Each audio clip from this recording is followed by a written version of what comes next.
Bench Opinions. Three idiots with amateur analysis. Hello, everyone. Welcome to another episode of Bench Opinions. Hello. The leftovers segment of the week, where everything nice gets sort of mashed into one little thing, and we discuss things from the PGA Championship, the second major of the year, some F1 drama action from Italy at Imola. Yes, got it right. And I think that's it, you know. We're going to keep the cricket news for a cricket special, I think going into June when the World Test Championship is coming up. Around the corner. The Australians are already starting to put things in the press, and that's what you like, you know, because that's what happened the last time that we met them in South Africa, Sandpaper Gate. There was a lot of media build-up. I think it's legitimately two countries who really, really hate each other in a sporting sense. So we'll keep that for a cricket bonanza episode. A special episode. Yeah. Should we start with the PGA Championship? Yeah. Scottie Scheffler pretty comfortably running away with it. Funny enough, it's scary how Scottie got it done because he didn't play well yesterday at all. Yeah. He really struggled. He started with a bogey early on. His short game and his ability to scramble. I watched his first 9 and it was just so good. I mean, he was fortunate that no one really pushed. Challenge. Harris English was too far behind. Yeah, Shot 6 exactly. under yesterday, but started off on even. So yeah, and like even Bryson tried, you know, there was a couple of drivable par 4s and stuff, but it was credit to Quail Hollow, it must be said, because there was a lot of criticism about it being a venue and blah, blah. And I mean, 11 under, I think, is a good score to see. And the best, at the end of the day, the guy that got the ball around the course, the best won the thing, you know, and I think... credit. I think a good PGA Championship. Was there too much noise around the course, though? You know, there was too much. Okay, so not regarding what happened before and whether it should be a major venue because it's already on the PGA Tour, but as soon as you got there was already criticism all around, which not necessarily was their fault because the fact that they didn't play lift, clean, replace is not their fault, but they struggled with greens being really quick while fairways weren't really running out. And that means there's a lot of talk that's not about the golf, you know? I agree, but I think it's good that golfers are given a reason to complain about golf courses. And I would like to think that... I think the lift, clean, and place thing is...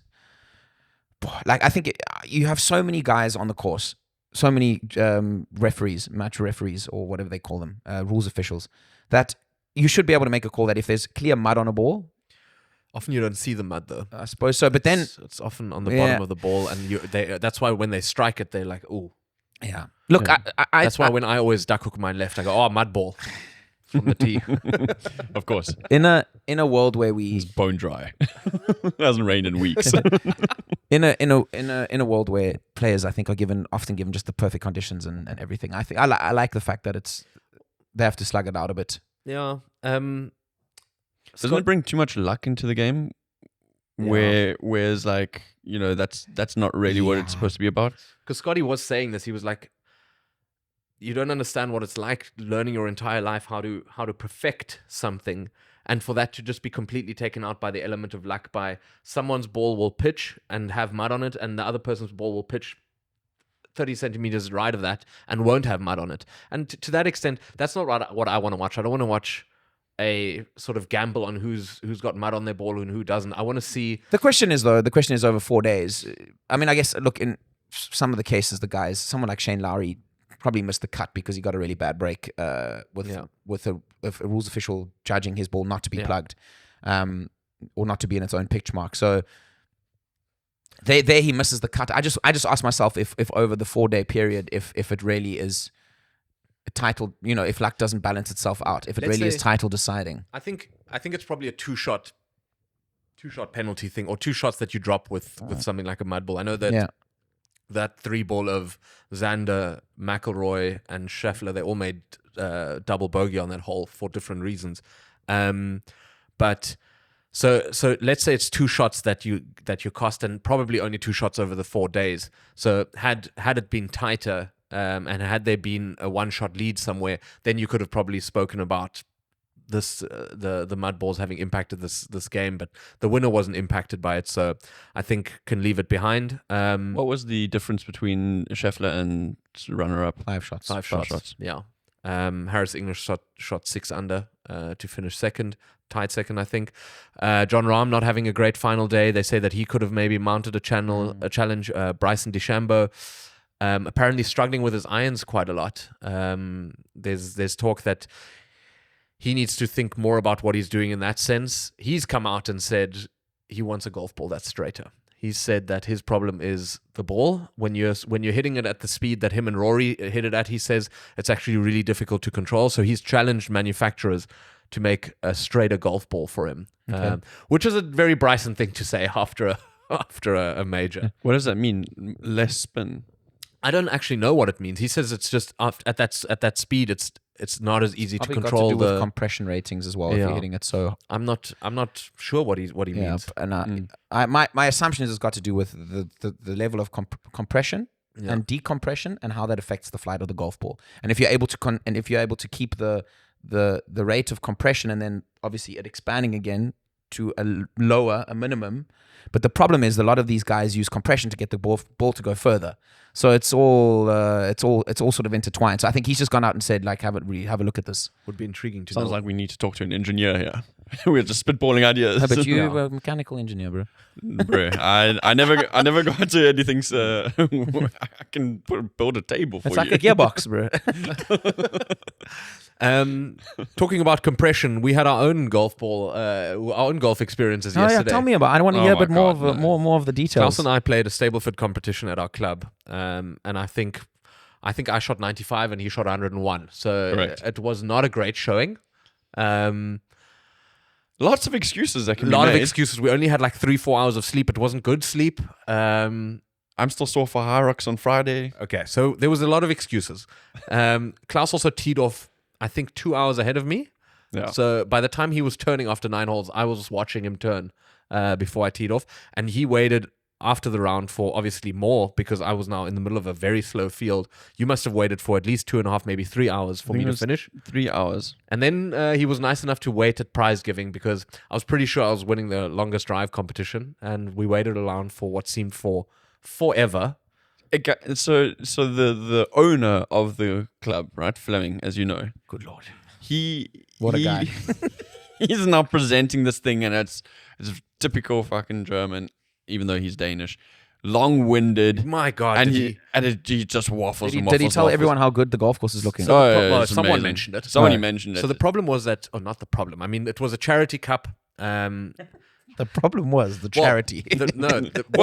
This the guy that was sent. because then they first asked the lady from who the money is going to come up and say a few words, and it was something for a Vex house. What is that? Like a greenhouse. A greenhouse for people with special needs. Special needs who can work sponsoring there. someone's greenhouse. Yes. Anyway, sorry. The money from this tournament is going to the addition on my house. I'm building a new garage. Yeah, Ursula's greenhouse. So no, there's people with special needs who can work in that greenhouse, which is a great charity. I think we raised something like 3,000 euros for it. Oh, that's awesome, yeah. So she first said a few words. Then the guy who runs the charity, runs the event that sponsors the money. He's went on a long-winded, like, this has been around for 14 years, and like he started at the beginning and then went all the way through. Then the owner of the club got his chance and decided instead to just get through the prize giving, which everyone's waited 2 hours for now, to also go on a long-winded thing of how there hasn't been rain, so the people are struggling with the new course, like with the drought. Then how great it is about the charity, and eventually got to the only thing important for me was the longest drive, and then guess how far Maxi hits his longest drive. Proceeded to tell me that I hit it 180 meters and handed me a bottle of Prosecco. Yeah. I think the kid who went to go collect the things, good Lord, didn't know how to use a rangefinder. Jesus. But it did the same with the ladies. Yeah, the ladies only drove it like 100. meters. Yeah, I think it was even less. Yeah, it was a shit show. Anyway, and then fucking waited around for a bottle of Prosecco. He's getting stingy. To be fair, I said to Klaus the last time I won the longest drive there, I won those flipping riding lessons at the club captain's wife's riding stable. Yeah. So I think a lesson learned is if you're not winning the actual competition, if you're closest to the pin or if you're longest drive, just leave. Go home. Just leave. Just go home. Longest drive's a nice one though. Because you should have seen how it's a long. you should have seen how long- Maxi puffed out his chest when he's like, yeah. A long, yeah, there is- boys. yeah, I hit that 180 meters. So You can be nothing. I hit a very big drive on that hole, and I was 40 meters from the pin, and then I made double bogey on that hole. Nice, man. The Chipinski, Dr. Chipinski. Drive for Then show. thinned it over the green, and then fucking like nursed my putts to the hole. It was hard to watch. It's tough to watch. Even the two players with me, you know, when I'm laughing because I think it's funny, and they're like nervously laughing, but they're also like there's sorrow in their eyes. They're embarrassed and Within I'm their like, voice. Yeah, At that least they was- didn't put their head in their hands. yeah, like you did. Like I didn't. Bitch. I think that's enough about our golf expertise. 2 majors down. The PGA is sort of like a little bit of it's definitely fourth in the rankings of where the majors come. Yeah. Um, US Open up next. US Open's up next. And the voices, like every year, get louder of saying, just put the PGA back to where it used to be End of at the end season, of the yeah. season, so that it's more of a, you know, the players who haven't won a major yet sort of get psyched up for this one, and it just sort of means a little bit more. But I think scheduling has probably made that impossible, and now the PGA just sort of suffers from it because it's Yeah, it's the emergence of the FedEx Cup format as well. That's been the issue. Yeah. So that they need those closing events to the end of the season, and yeah. good for the US team that an American has won something. Yeah. That Scottie's come back and won a major. Great for him, winning his 3rd major. And on we go to the US Open, which I think US and the Open are 2 of the best majors. I love them. I love how difficult the courses And are if for the you- US Open. Yeah, if you look at what they're saying about the course, it's going to be 5-inch rough minimum first cut. Yeah. 5 inches. That's, I mean, the 15 on the all stimp the meter, online the greens. creators had a media day out there at Oakmont, Yeah. and it's a shit show. Yeah. Yeses. They drop their ball like just next to the tee and it completely disappears. And also just off the green. So if you miss the green, Yeah. there's no runoff space. It's just rough, which is, I mean, it's not the purest form of golf or anything. We'll get that at the Open, but it's a great test. It's the penal variety, Yeah. but yeah. Yeah. What's Looking what forward to your it. book says, the danger on a golf course should not be the rough. Well, Yeah. the Americans have said Exactly. it should be. We take your book and we throw it in the toilet. Yeah, we throw it and buy a gun. Should we get on to some Formula One from Talk Imola? about the F1, yeah. Yeah. So, in Italy, I'm hearing this all for the first time. It's quite exciting. I have no fucking idea what happened in the Formula One. there's Imola. Obviously, everybody is excited about the Ferraris being the Italian team. Yeah. They did not do well in qualifying. They only made it to Q2 and did not make it to What were Q3. they, 12th and 13th on the Yeah, grid, 11th something like and 12th that? or something like Yeah. that. Yeah, somewhere back there. Yeah. The other big name, I guess, for that race was Kimi Antonelli, because he's actually from that area in Bologna. And he finished in Q3, so that was good for him. He did not, however, finish the race on Sunday. His car, for lack of a better term, fucked out. Just stopped. Okay. I guess if you're, I'm no engineer, as we have established, so I don't know if you're what not going happened. to finish a race out of pride reason, it's always better when the car is the reason and not you. You know, if you fucking come bounding over and flip your car into the pit wall because you didn't see a corner or you saw a corner too late. You can still go down as a hero, though. No, that's not a great line. It also then when they switch on the team radio, they can always be like, oh, I'm really disappointed that the team couldn't get this over the line this week. When you fuck the thing into the wall, Yeah, it's your fault. it's your fault. You can't. The team made me do it. The team was sitting in the Yeah. changing rooms there. Yeah, no, the car stopped working, so yeah, unfortunately couldn't finish the race. Interesting race that was supposed to be dominated by McLaren, but was not. McLaren was the outright strongest performers in free practice and in qualifying. Qualifying in first for Piastri and third for Norris, but the first corner decided it all. Max Verstappen slipped past Piastri and didn't relinquish the lead for the rest of the race. Got really fortunate with the way that the safety cars were deployed. One a virtual safety car, which meant he could pit without being overtaken, because he had just gained such a Yeah. lead. Yeah, I can't even remember how many seconds it was. It must have been like 30-second lead on Piastri. So he absolutely just ran away with it. And then the second one was with Kimi Antonelli. He then had the full safety car. But even there at the restart, he just drove away. And it ended with Verstappen, Norris, Piastri. Those were the top three. It's gearing up to be a great title race this year between those three.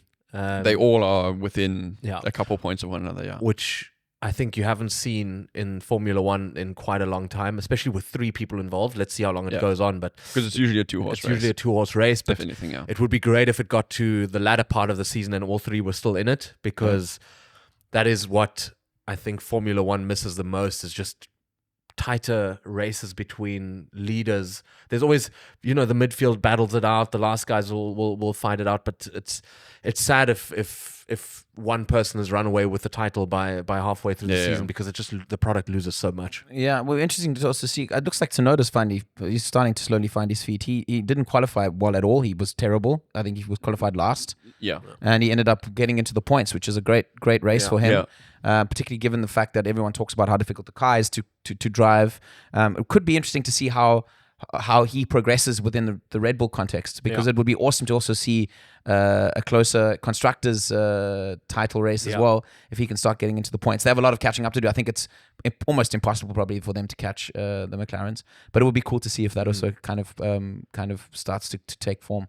The interesting thing with the Drivers' Championship now is, and Dominic has mentioned this and also alluded to it a couple of times, is that, with Piastri and Norris both being so good currently, and really not much of a difference between them in terms of race wins and points currently, is do you back one driver and say, like, this is the guy that we will want to have win all the time, and rather hold the other one back so that they can gain a bit of a lead in the championship? Or do you just say, like, racing is racing and let the boys go at it, and then, like, almost stifle yourself a little bit, and then open the door for Max Verstappen to sort of slip past? You might have to do it like by a race by race, situation by situation thing, and just sort of you almost hope that it never gets to a real. Let's say either the two of them are really fighting for a position, putting themselves in danger of both not finishing, or you hope to avoid a situation where you have to put in team orders, ask one guy to let the other one through because he's got a higher race pace or something like that, and just sort of put it off until you have to cross that bridge, and just sort of let them both race, because it's also a benefit of having two strong teammates when you're fighting against Max Verstappen, because you've got that team element to sort of try and undercut or overcut and all that stuff. Like that. But that's what that's why I think the safety in all of that for them at the moment is the fact that they are running away with the constructors title, so they're able to sort of, without diminishing their chances of winning that currently, say, boys, go do your thing. We're going to try and give you both the best possible the best possible scenario to go ahead and win races. And that's why I find the Tsunoda factor even more interesting. I mean, as I said, I think it might be a little bit too late, but if he really starts performing and starts getting high up and Red Bull have a chance, then all of a sudden you've got, McLaren might be looking over their shoulder and going, we need to make sure we get points here. Yeah. I don't actually know who is second in the Constructors' Championship. I could imagine it would be somebody like Mercedes. Yeah, could be. I think had Piastri not really like sort of burst onto the scene, but like really put his mark down this season, it would have been easier for McLaren to just keep him as a second driver. But now with the way that he's performing, it's very difficult for them to say to either one, you're 1 and 2. So I mean, Piastri's won more races than Norris has. So this year, I think Piastri sort of forced himself into the equation in that sense, and sort of saying it would be impossible for McLaren to prioritize Norris at this point. No, it wouldn't make sense. So, well done for him. The thing is, I think they've been given like license to race each other, but we saw that with Ferrari. I can't remember if it was last season or the year before, where they were also given license to race between Carlos Sainz and Leclerc, and then remember when they crashed into each other and took each other out. And it was a bit of a. It's bound to happen when you're fighting for the top 3 spaces, and with the way Formula One is, if you do crash, it more often than not, it's both cars that have to retire. So I guess in that sense, there's a lot of risk involved in it, but you can't, as a team principal, you can't make that call now because No. the season's still too young to say put your money behind one or the other. For sure. Yeah. Anything else on the leftovers segment? It's been a short one today. No, we've spoken about everything, eh? Spoken about the athletics last week already. Yeah. I think that's So it. I think that's where we call it. Thank you very much for listening. It's a pleasure. And tomorrow's What a Week episode. If you want to listen to that just before you get into the weekend, and then we'll see you all with some fresh content next week. Cheers.